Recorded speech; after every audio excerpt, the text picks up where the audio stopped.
अखिल भारतीय आंगनवाड़ी कर्मचारी महासभा ने लिखा पत्र, लागू किए गए एफआरएस सिस्टम में हो बदलाव।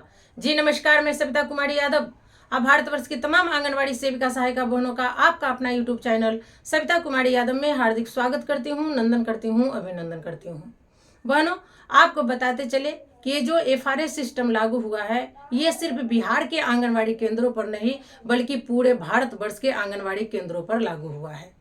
आपको बताते चले कि ये जो योजना चल रही है और इसके अंतर्गत जो लाभार्थी होते हैं वो गरीब गुरबा परिवार से आते हैं और ये लोग अपना भरण पोषण करने के लिए खेत खलिहानों में ईंट भट्टों पे काम करने को चली जाती हैं।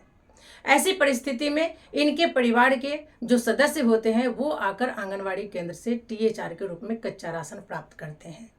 वही बड़े घरों की बेटी बहू की बात करें तो सामाजिक व पारंपरिक रिवाजों के कारण वो घर से बाहर नहीं निकलती हैं। ऐसी परिस्थिति में उनके भी घर के जो सदस्य होते हैं, सास ससुर ननद गोतनी पति, वो टीएचआर के रूप में कच्चा राशन प्राप्त कर अपने घर को ले जाते हैं। अगर इस सिस्टम में बदलाव नहीं हुआ तो सही लाभार्थी होते हुए भी वो लाभ से वंचित रह जाएंगे।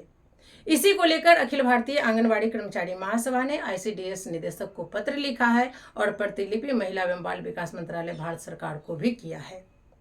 अखिल भारतीय आंगनवाड़ी कर्मचारी महासभा का कहना है कि जिस तरह से जन वितरण प्रणाली में एक परिवार के 5 सदस्य होते हैं, किसी एक का अंगूठा लग जाने से वो परिवार के सभी सदस्यों का राशन प्राप्त कर सकते हैं, यही व्यवस्था आंगनवाड़ी केंद्रों पर भी लागू कर दी जाए ताकि 100% लाभार्थी लाभ से लाभान्वित हो सके।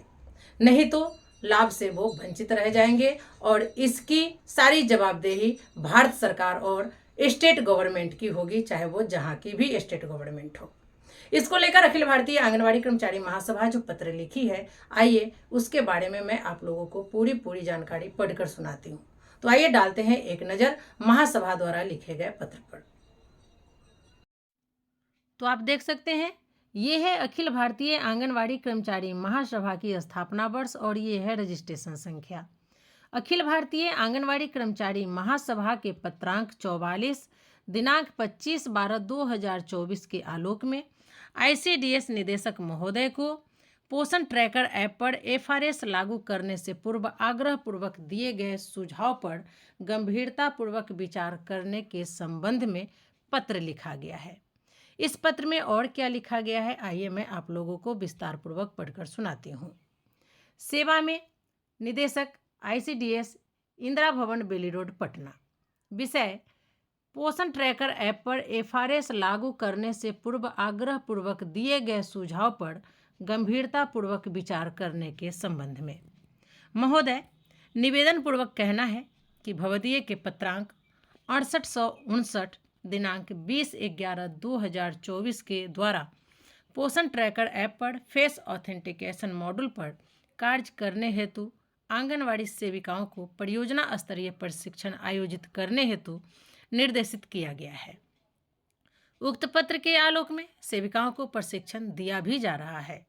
ध्यातव्य हो कि आंगनवाड़ी के अधिकांश लाभुक गरीब मजदूर परिवार से ताल्लुक रखते हैं। गरीबी के कारण लाभुक परिवार की महिलाएं भी मजदूरी करने और खेतों में काम करने घर से बाहर जाती हैं, तो वहीं कुछ महिलाएं सामाजिक और पारंपरिक रिवाजों के कारण घर से बाहर भी नहीं निकलती हैं। ऐसी स्थिति में उनके परिवार के नज़दीकी सदस्य आंगनवाड़ी केंद्र पर आकर टीएचआर घर को ले जाते हैं। फेस ऑथेंटिकेशन मॉड्यूल लागू करने से 100% टीएचआर वितरण हो पाना संभव नहीं दिख रहा। महोदय, इस प्रसंग में स्पष्ट करते हुए कहना है कि यदि खाद्य एवं उपभोक्ता संरक्षण विभाग अंतर्गत जन वितरण प्रणाली के माध्यम से जिस प्रकार की व्यवस्था बिहार में आम लाभुकों को प्रदान की गई है, यदि वैकल्पिक व्यवस्था के तौर पर आंगनबाड़ी में भी टीएचआर वितरण हेतु वही व्यवस्था लागू किया जाता तो निश्चित तौर पर पारदर्शी तरीके से 100% लाभुक को लाभान्वित किया जा सकता है। अन्यथा सही लाभार्थी होते हुए भी लाभ से वंचित रह जाएंगे।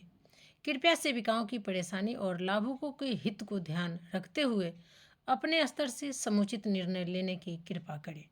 सादर सूचनार्थ समर्पित एवं आवश्यक कार्यार्थ हेतु प्रेषित। भवदीय सविता कुमारी, प्रदेश महासचिव, अखिल भारतीय आंगनवाड़ी कर्मचारी महासभा। ये प्रतिलिपि महिला एवं बाल विकास मंत्रालय भारत सरकार को भी की गई है।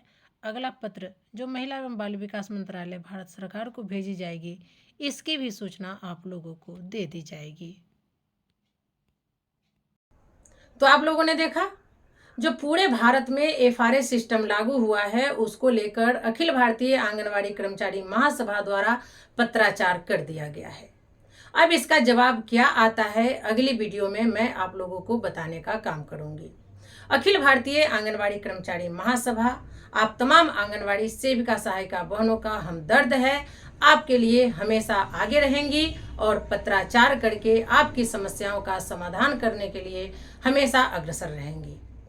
तो चलिए आज के वीडियो में फिलहाल इतना ही, फिर मिलते हैं अगले वीडियो में कुछ और नई जानकारियों के साथ। हमारा वीडियो आपको कैसा लगा एक कमेंट कर जरूर बताएंगे। तब तक के लिए हम आपसे विदा लेते हैं। नमस्कार।